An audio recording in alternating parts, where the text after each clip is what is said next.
Vimala college മലയാള ഗവേഷണ വിഭാഗത്തിൻ്റെ ആഭിമുഖ്യത്തിൽ നടത്തുന്ന പോഡ്കാസ്റ്റിലേക്ക് ഏവർക്കും സ്വാഗതം.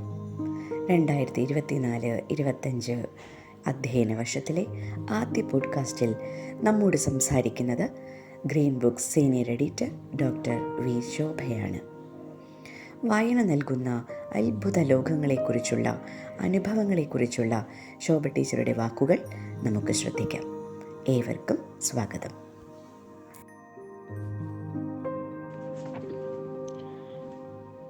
അനുഭൂതിയും ആനന്ദവും പകരുന്നതാണ് വായന. കുഞ്ഞുനാളിൽ കളിക്കുടുക്കയും ബാലരമയും പൂമ്പാറ്റയും ഡൈജസ്റ്റും വായിച്ച് വളർന്ന നാം കുറച്ചുകൂടി വലുതായപ്പോൾ കവിതകളും കഥകളും വായിച്ച് വലുതായി. നാം വലുതായതോടൊപ്പം നമ്മുടെ ലോകവും വികസിച്ചു. ഒരു ജീവിതത്തിന് ആവശ്യമായ കരുണയും കാവലും കരുതലും വേണ്ടതത്രയും തന്ന ഒരു കൂട്ടുകാരനുണ്ടായി. പ്രിയപ്പെട്ട ആ കൂട്ടുകാരനെ ഞാൻ വായന എന്ന് വിളിക്കും. നിങ്ങളോ? ജീവിതത്തിൻ്റെ കഠിന പാതകളിലൂടെ സഞ്ചരിക്കുമ്പോൾ അവന് വാഴ്വയ്ക്കിനാവ് കഷ്ടം എന്ന് പറഞ്ഞ് സമാധാനിക്കാൻ നമുക്ക് കവിത വേണം.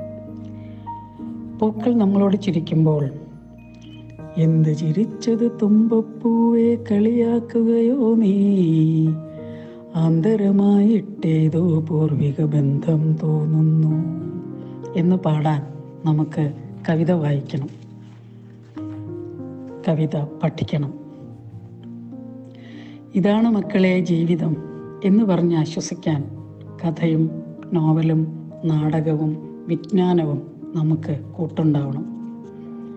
പ്രണയമാണ് ഉള്ളിലെങ്കിൽ മഴയാണ് തൂവാനമാണ് എന്ന് പാടാൻ കാവ്യ മനസ്സ് വേണം. ഓർമ്മിക്കുവാൻ ഞാൻ നിനക്കെന്തു നൽകണം, ഓർമ്മിക്കണം എന്ന വാക്കോ മാത്രം എന്ന് രഹസ്യമായി ആഹ്ലാദിക്കാൻ വായിക്കണം. ഇതൊരു നല്ല കൂട്ടുകാരനാണ്.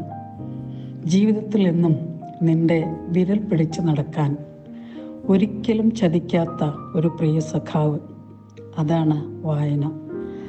ആ സഖാവിനെ നെഞ്ചോട് ചേർത്ത് വയ്ക്കുക, അതിനുള്ളിലെല്ലാം നിറയ്ക്കുക. എല്ലാവർക്കും വായന ദിനാശംസകൾ. സ്നേഹത്തോടെ.